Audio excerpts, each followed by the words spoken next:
बोलो श्याम रामचंद्र भगवान की जय। अंगद जी और रावण के बीच में बड़ा गर्मा गर्मी वाला संवाद चल रहा है। अंगद जी खूब खरी खोटी उसको सुना रहे हैं। कहते हैं तू 20 आँखों वाला अंधा है, आकर मैंने देखा 20 आँखों का अंधा। और आगे अंगद जी कहते हैं तव सोनित की प्यास त्रिषित राम सायक निकर और तजऊ तो ही ते ही त्रास कटु जलपक निश्चर अधम। कहते हैं कि श्री रामचंद्र जी के बाण समूह तेरे रक्त की प्यास से प्यासे हैं, इसीलिए कहते हैं मैं अरे कड़वी बकवाद करने वाले नीच राक्षस मैं तुझे छोड़ दे रहा हूँ। और आगे बड़ी सुंदर बात गोस्वामी जी लिखते हैं। अंगद जी क्या कहते हैं कि मैं तव दसन तोरी बेलायक आयसु मोहीन दीन रघुनायक। अंगद जी भी बड़ी बड़ी बातें खूब कर रहे हैं।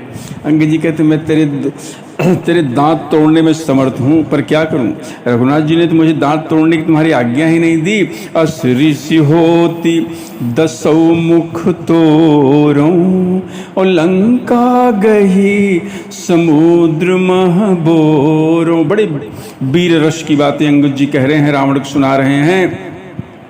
अंगद जी कहते हैं कि ऐसा क्रोध आता है कि तेरे 10 मुंह तोड़ डालूं और लंका को, तुम्हारी लंका को पकड़कर समुद्र में डुबो दूं। गुलरि फल समान तव लंका बसहु मध्य तुम जंतु असंका। अंगद जी कहते हैं तुम्हारी जो लंका है ना गुलर के फल के समान है और तुम सब कीड़े उसके भीतर अज्ञानवश निडर होकर बस रहे हो।